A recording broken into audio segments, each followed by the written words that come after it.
hi everyone, I'm Cassie Hanagan and I'm a returning USIP intern, and I've worked very closely this summer with Christine and Brooks, and usually I'm a graduate student off working in the world of earthquakes and geophysical data, but I took a break and worked on updating some community tools, specifically the Geoid height calculator and the velocity viewer.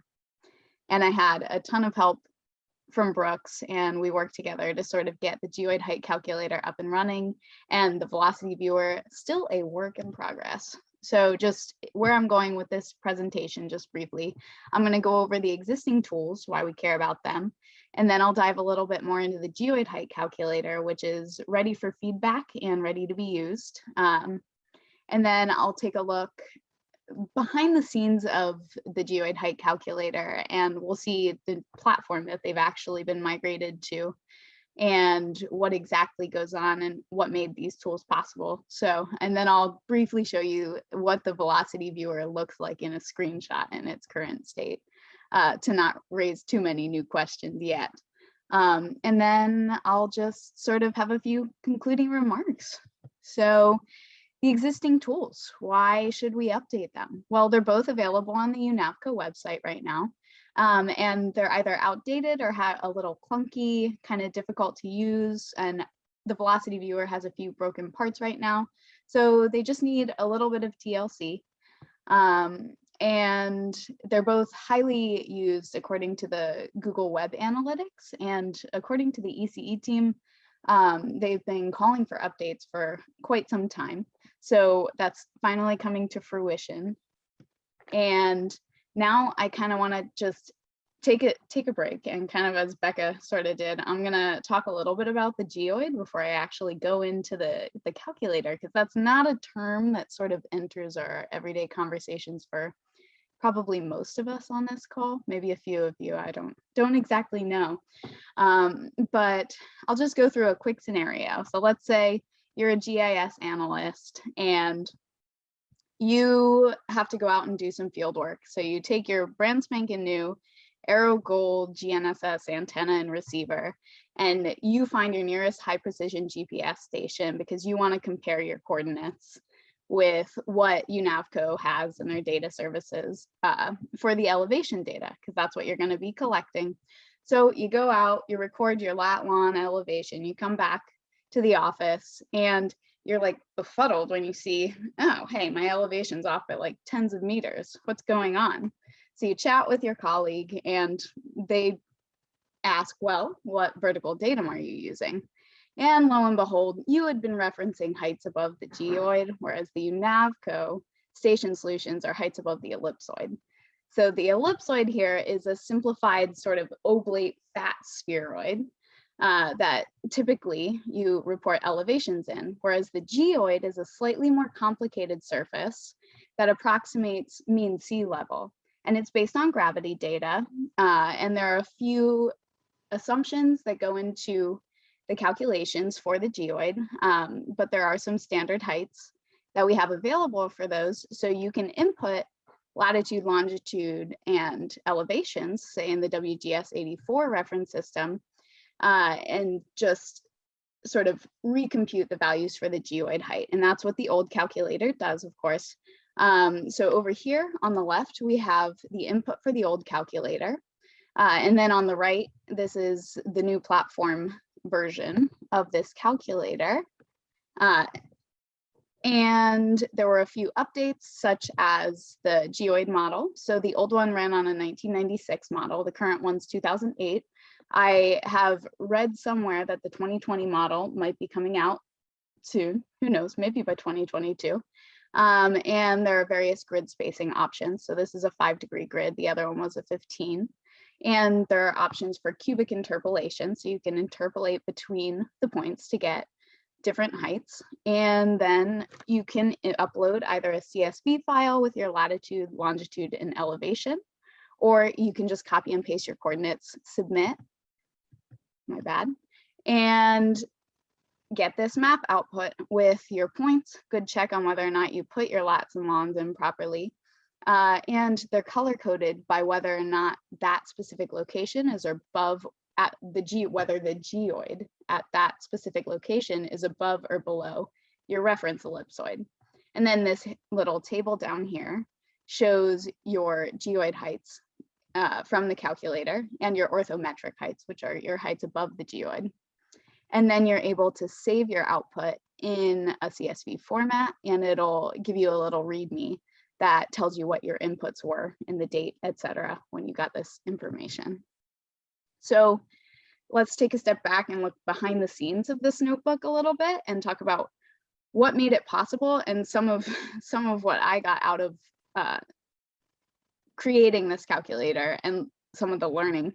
So I'm a geophysicist, right? I usually use Python, and I only use it when I want to get some sort of geophysical or earth process information out of it. And I just sort of, do the quickest thing possible.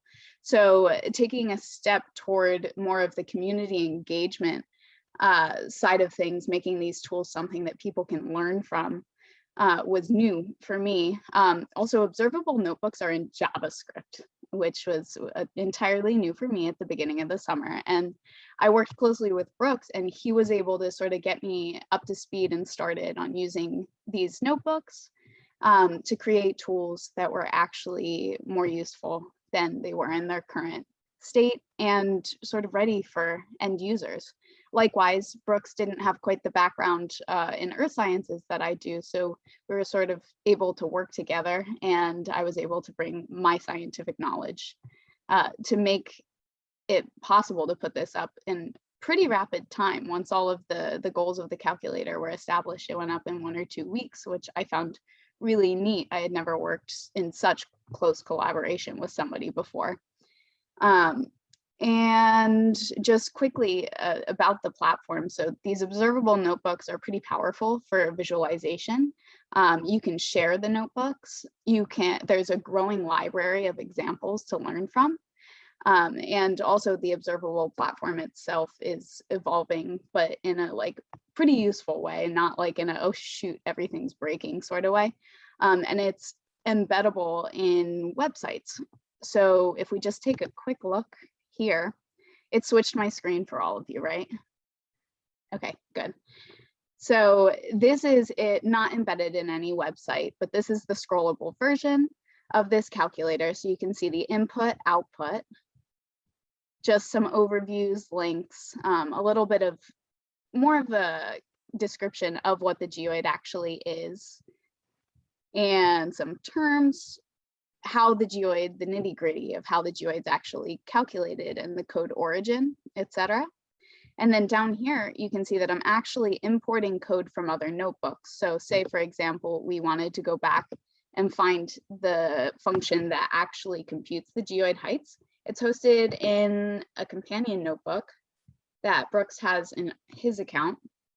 And we can hop all the way down. There's a little bit of error analysis in this notebook. And we can actually look under the hood and see that this is running a JavaScript function that will compute the geoid heights.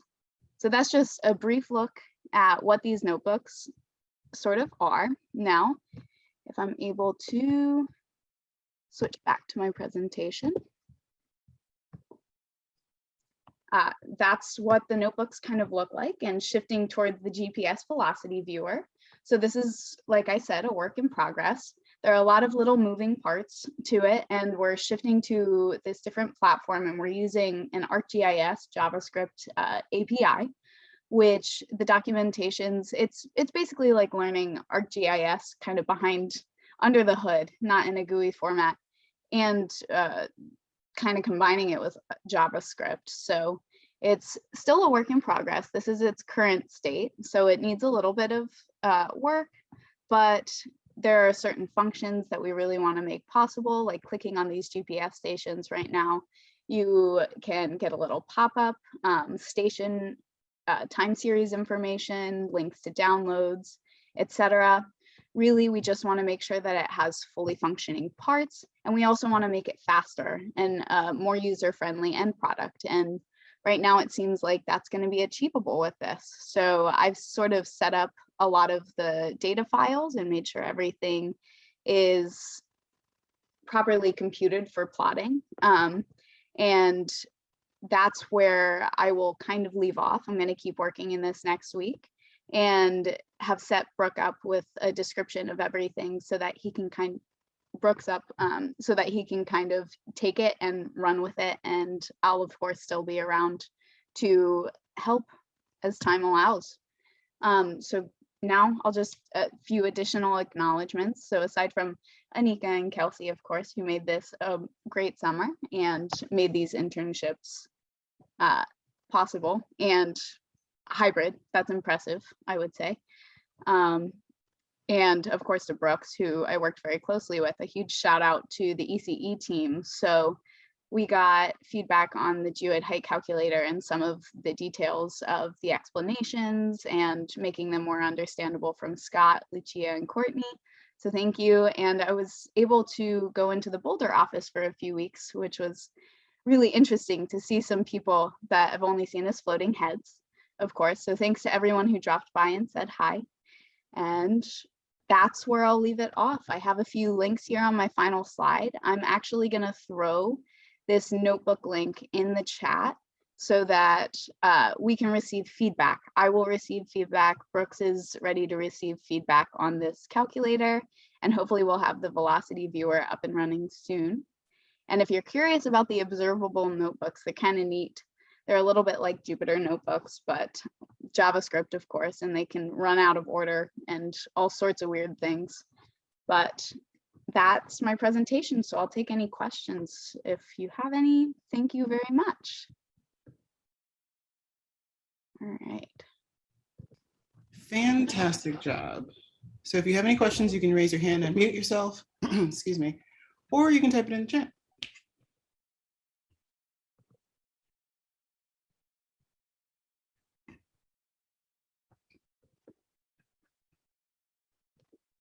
Yep.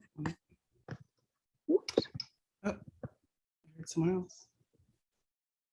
Okay, I'm going to read Christine's question for you. It's, are the observable notebooks restricted to the observable website, or can we start collecting them like Jupyter notebooks?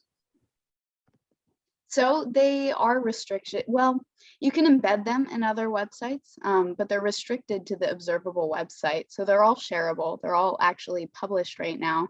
And they're linked to, say, my GitHub.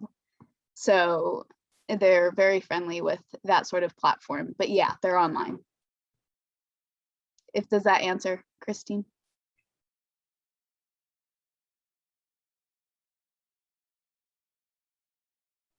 I'm going to say yes for now. She says yes. Okay, Beth, you can go ahead and ask your question. Hey, Cassie, it was great to meet with you earlier and see what you were doing and where it's progressed in the last couple of weeks. This is kind of more general, like I still want to, if you want any more feedback or, anything like that, I wasn't sure quite when you were going to want that feedback more, beyond the meeting that we had, but I'm super, super excited that this is happening. It's just amazing. Yeah, always open to feedback, open to it. Currently, the velocity viewer needs a little more work before it's ready for feedback. Yeah, so like feel free to be like, hey, now is a good time, because otherwise I was like, I'm not sure, should I tell her now or later, or when is a good time, so yeah. Geoid height calculator, all the feedback. Okay, I'll put that on my list for Monday then. Thank you so much. Yeah.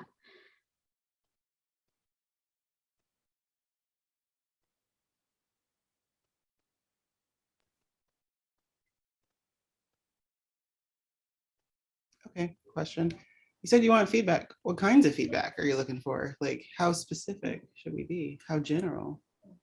I'm gonna say for understandability of if you actually go through and read the descriptions, that would be great.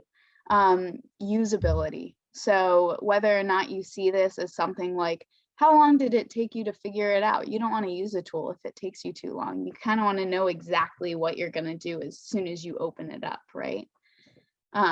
Also, if it's ugly, let me know. That's fine. I can take it.